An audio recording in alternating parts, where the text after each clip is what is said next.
Dreams do come true. So kids, what's your dream?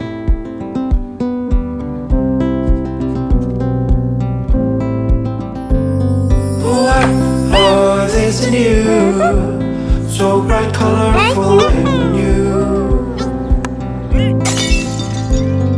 Sometimes it feels so hard, but you don't wanna give up.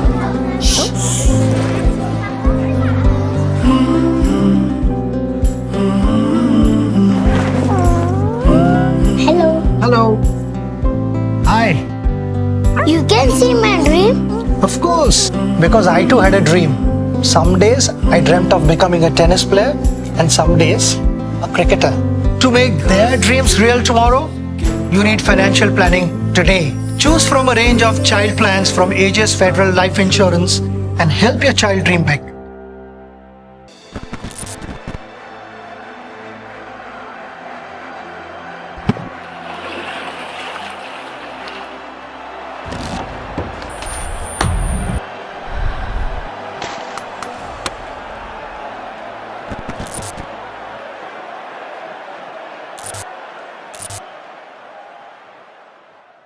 Hello and welcome to a very special edition of Backstage with Boria with somebody 25 world titles, 25 years at the top of his sport. Now that's magical. That is absolutely magical. One of the greatest that India has produced. No question. Look at the longevity, look at the performance over a period of time, and you will know why he is perhaps the greatest to have played his sport. Pankaj Advani, many congratulations on the recent title, but more importantly, 25 world titles. And I was reading an interview by you some time back where you said you remember each. You must, because these are feathers that you've earned with so much of blood, sweat, toil. But when you look back, 25 titles, Pankaj, talk to me about it. Thank you, Boria. Thank you for your kind words. Honestly, at the start of my career, when I was just 10 years old, if someone had told me that you would end up winning these many world titles, Asian Games gold medals, I would just turn around and say, "Are you kidding me?" But what I've realized along the journey is that it's only about the journey. It isn't about the destination, really.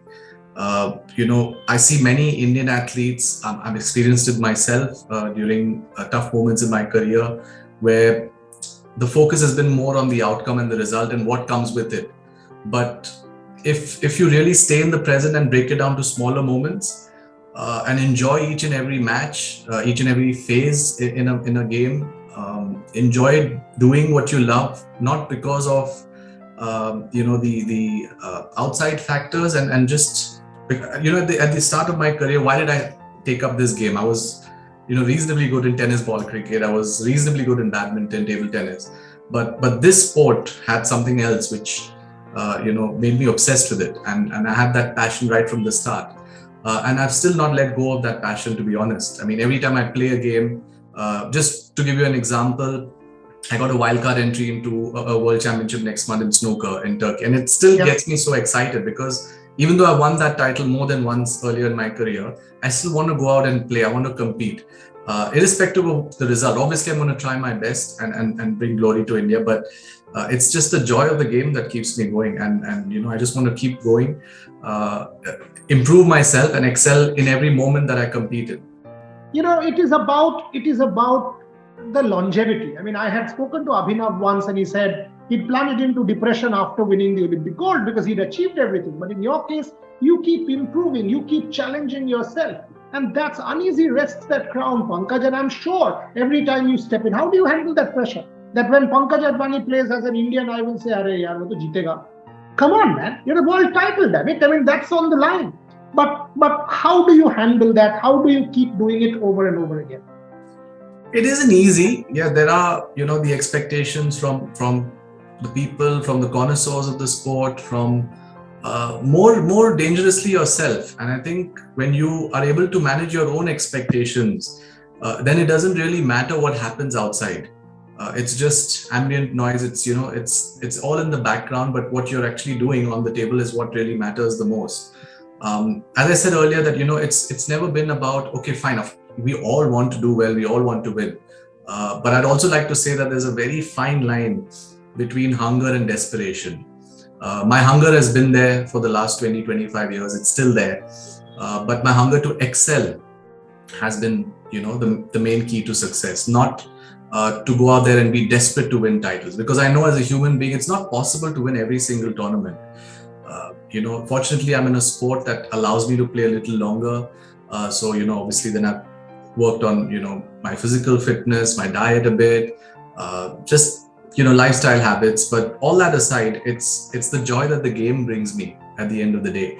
And that's the reason why I started. That's the reason why I continue to play, to keep pushing myself to become a better player every single day, in every single competition, but not get desperate to actually say, okay, no, I have to win the gold medal once I go there. Yes, of course, I want to get there, but I need to, live in the present. And I think in this aspect, my brother Shri Advani, who's a sports psychologist, has really contributed immensely in my career and made me more self-aware, and made me understand how to program my mind and approach big matches on the big stage.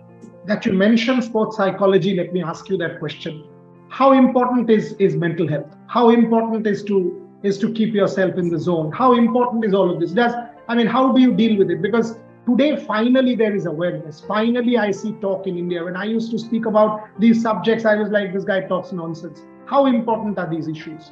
Boria, it's great that there is awareness about mental health, but what we really need to work on is self-awareness. And when I see a lot of athletes perform, our athletes across the globe, you'll see some of the best athletes after their highest highs go through periods of depression and their darkest moments in their sporting careers, because either it's complacency or they just don't know what to do next, or to just reinvent themselves or just figure out the purpose for which they're competing and playing. So to put things in perspective, I think what my brother Shri does, and he's done it really systematically with me. Of course, being family, I have access to him whenever I want to during competition, is that he's made me self-aware, understand, okay, what are my limitations, because we're not, perfect, and, we've got certain strengths of ours, certain, aspects where we feel like, okay, fine, we don't really need to, get into those things. What works for me, what doesn't work for me, how to deal with anxiety, stress, expectations, and most importantly, it's like, I read somewhere that if you're just walking without any destination, you continue walking for a longer distance and period of time compared to when you say, okay, this is my destination. So while it's important to set short-term goals, I also feel like, I've been that kind of a sports person who feels like I just express myself creatively on the billiards table. So I really don't think about, okay, fine, I need to reach this score and then my job's done. I need to win these many titles and then my job is done. So for me, success is continuously evolving. Do we celebrate you enough? Does that irk you at all? Does India celebrate you enough? Because clearly, and I'm putting this on record, you're one of the greatest. If not, you're the greatest of your sport and one of the greatest that India has produced. But does India celebrate you enough? Does it bother you? At one point of time, yes. But I think I've reached a stage where I want to go beyond these things, because what's not in my control, I can't really talk about. It's like, how do you say? Of course, in sport, you can quantify achievement. It's the numbers and statistics that speak. And, I'm going to make a tongue-in-cheek comment that, there are many athletes, who may not have the best statistics in terms of achievement, but still enjoy massive popularity. And I have nothing against them. But it's just, I just had to state it. You look at movies, even though an actor may be brilliant technically, the success of an actor depends on the opinion of the public, not necessarily on talent alone. So these things are not really in my control. All I can do is, try and promote the game, try and be an ambassador of the sport, maybe even help out the administration and federations and the international bodies to create ways to innovate and reinvent the sport and make it more spectator friendly. But that's all I can do. And of course, try and raise the level of the game. How do you deal with pressure, Pankaj? How do you deal with pressure? For example, when I speak to Sachin, Sachin says, if you take pressure as on top of your head, it will pull you down. But if you take it as behind you, it will propel you forward and you can ride with that. How does Pankaj Advani deal with pressure? It's a very complicated question because we're not always thinking the same thoughts. We're not always in the same space of mind, state of mind. So there are times when, obviously now that I've come fresh from a victory, I'm, a little more upbeat and peppy. And yeah, these things do matter to us. It's also about the form, it's about your results. But put that aside. It's about just being at peace with yourself, really. I mean, are you happy doing what you're doing? It doesn't matter. Some people may have very rewarding jobs. Some people may have high pressure jobs, but they have to be comfortable within themselves. And so I found a way to, even though my technique is highly unconventional, and a lot of senior players wrote me off at the start of my career saying that, listen, he's not going to last for long. I found a way to excel both in billiards and snooker, which actually people, normally cueists just play either billiards or snooker and they specialize in one. So at pretty much the start of my career, when I told my coach, listen, I want to excel in both billiards and snooker, he sort of mocked me. But I found a way to actually create a technique that I could try and excel and switch from one sport to the other. So it's all about your belief at the end of the day, what you truly believe in. And if you really believe in yourself, in what you stand for, in what you bring to the table, in my case, the sky's the limit. You answered this question a million times. I'll differently ask you. I mean, people ask about Olympics and all of that, but my point is different. I mean, billiards, when I see, and before this interview, I was actually just looking up, it is actually, globally played across several hundred countries. Why is it that a BMX or a mountain biking or sports like this make it to the Olympics? Don't you think there should be a more conscious attempt, even on the part of India, to try and push it to the Olympics? Because you've got to lobby. You can't just go and tell a Pankaj Advani, what, your sport is not in the Olympic Games. So what? You've got to make sure that it is. Do you think India is lacking there and we should do more? So I can only talk about the games that we were a part of, which was the Asian Games until 2010 in China. And I have some really fond memories of both 2006 and 2010 because of the gold medals. But after that, it also depends on the host nation to include their own disciplines of sport, which is why chess and cue sports, in which both, India is very good at, was removed. And that was very sad for our medal tally. But when we have these games within India, for example, the Commonwealth Games, even national games, even the national games. Yes, I'm sure you're aware of the tweet that I wrote and the letter of appeal to the sports minister. But that is being sorted as we speak.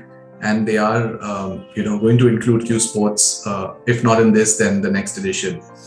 But when it comes to the international, the quadrennial games like the Asian Games, Commonwealth, especially when it happens in a country like India, I really feel we need to lobby more aggressively, not only for cue sports, but for all the sports where we have a good chance of winning medals, and sports that have been, even invented in India. I mean, at the end of the day, a lot of people think, oh, this is, an Amir Admi ka game or a game for the elite or whatever, but it was invented in India, and we've had a rich legacy, right, from Wilson Jones to Michael Frere, Geet Sethi, and now the youngsters coming up. Absolutely. And if you actually take a look at the tradition that you said, Wilson Jones, Michael Frere, every decade, if you take from the 50s and 60s and 70s, we see Indian champions. And that's what my point is. I mean, in all probability, thanks to, Mrs. Ambani, and probably we will see the 2030 Youth Games come to India, and then maybe 2036 Olympics. That will be our opportunity. And that's where a Pankaj Advani also needs to step up. I mean, because, as a player, no one can match you. But what next? I mean, you'll have to lead the sport. Have you thought about how you've got to take this sport and actually try and push, people that be, because ultimately you have the power, Pankaj. Someone who just is playing the sport will not have that power to move the powers that be. Thoughts about it? Boria, it's a very good point that you brought up. And I know Abhinav also has gone through that phase. I mean, he's been a very responsible ambassador of Indian sport, if I could put it across that way. But for athletes who are competing currently, just imagine, I understand there's one aspect is having the power when you're at the top. But the other aspect is, how much is it going to cost me in terms of my performance and preparation? And while I would love to do a lot of promotional activities or even lobby for inclusion of Q Sports in major events, there's only that much time and resources and energy that I can put into it because I'm still actively competing. What I sincerely feel is that in every sport, I think we must have the ex-players, the veterans, the coaches, the people who've been associated closely with the sport, maybe 2 decades ago, who have retired, but who still care for the sport and its growth, to come into the administration and say, okay, Great fine, point. now we need to work together, obviously with the current players and also the government and lobby for it. But for current athletes, I would still, recommend to stay away for the time being, concentrate on their performance, because at the end of the day, we need medals first. Only then we can actually go out there and make a strong case. And if I introspect and we the media, we have a far more important role to play. For example, and I keep making this argument that I want to change the narrative from 23, that when I go to the Asia Cup in Dubai, there are 25, 30 Indian journalists covering the Asia Cup. But when I see a Neeraj Chopra competing in Zurich, not one. When I see a Satwik Chirag winning a major medal in Tokyo for the Badminton World Championship, not one. When I see a Pankaj Advani winning gold, not one. When I see a Vinesh Phogat winning gold medal in Serbia, not one. Who's created these things? It's the media. And who has said the Asia Cup is more important, this is less? These are narratives that need to change. And I think all of us have collective responsibility to try and change it. As part of Rev Sports, I have decided my journalists will go to every major event. Come what may, beg, bowl, borrow, steal, whatever happens, I'm going to send them. Because you guys need to be celebrated. That's why sport is sport. But last few minutes, Pankaj, I mean, when you now win a world championship, each is special. But tell me a little bit, is there any one that remains extra special? Do you have little memories that sort of keep flooding? Talk to me a little bit about the wins. Each and every one of those titles have been extremely special to me, and it's not just because so many of my fellow players tell me like, yeah, this is just one other tournament that you won in your illustrious career, but I don't really agree, because the amount, as you said, the amount of pressure, the amount of expectations from yourself, from everybody in general. I mean, it's like now you reach a stage, as you said, you're going in as a favorite, so you have everything to lose. But you're playing a player who's probably reached the World Championship final for the first or the second time. They have a lot less to lose. But then it's again about the way you look at things. This is what I've worked hard for. This is what I want to this is where I want to be. If, before the World Championships, when I prepare, I want to be on the big stage playing a big final or a semi-final of a World Championship, not sitting out over there just because I can't handle the pressure. So I've learned to embrace that pressure over a period of time rather than resist it. And I see that with a lot of athletes, that they end up running away from those pressure moments because it's just too much to take, and that's where a sports psychologist or a mind coach or somebody who you need to talk to from time to time about your innermost feelings to make you self-aware, and not cross over from hunger to desperation, and able to just put things in perspective. Because there are times when you're down in a match and you can't do anything because your opponent is playing much better and it's not going for you. So you've got to tell yourself, okay, what's the worst that could happen? I'll lose, but it's not the end of the world. And on the other hand, sometimes when you're leading, you then tell yourself, okay, fine, I need to just go one more step cautiously and play as I was playing earlier, rather than saying, okay, now that I'm leading, if I be complacent, then things could go all wrong.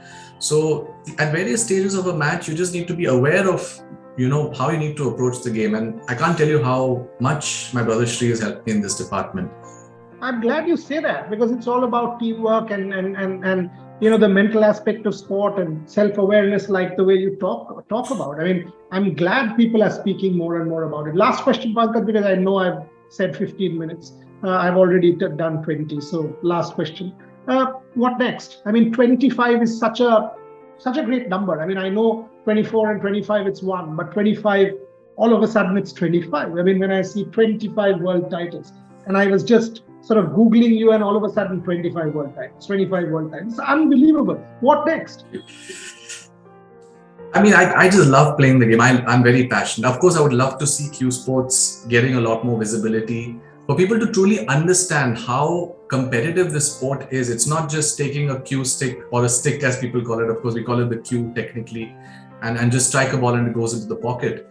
There is so much more that goes into the preparation. Your upper, invariably, all cueists have either an upper back or a lower back problem because it's constant bending down and getting up. Bending down, then walking around. Sometimes you're stretching. So your legs, your back, your core, it's something that's not talked about often for cueists. Your core has to be really stable, the stability factor. Added to stability, flexibility, because you're also stretching on certain shots because the table is huge. And then you've got to remain still while playing because any movement or any jerk and your aim goes awry. So I just want people to truly understand, and of course I will be out there for maybe the next 7, 8, 10 years to drill it into people's heads from time to time that here we have a competitive sport played by so many nations, as you said, and we also deserve our place under the sun. Yeah, and in that journey of yours, this next 7 to 10 years, we'll have a little part to play, hopefully, and help you in that journey, because that's why I created Rev Sports. Multi-sport, holistic, comprehensive. Without that, we've got to become a sport playing country from a sport watching, and that to one particular sport, because it's all about, that's how we as a society will get better. Absolutely. More Pankaj Advanis are needed. Trust me, you're a brand ambassador, not simply of your sport, but of well-being, of being happy, of being successful, of an India that can talk to the world and say, you know what, we've got a Pankaj Advani. Proud of you, Mike. Proud of you, Mike. And we'll be there. We'll be there in that journey, in good and bad. Thank you very, very much for joining me. Thank you, Boria. Really a pleasure. Thanks a lot. Cheers.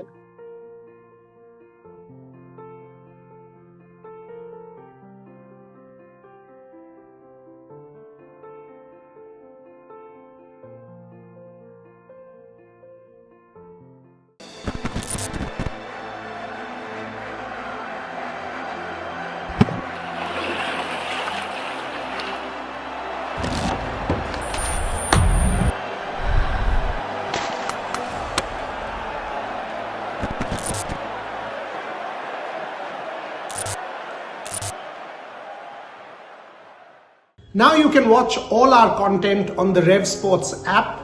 Please download the app. All the instructions are given, and consume all sports, multi-sports content on the Rev Sports app. Also, you can download and use our other platforms.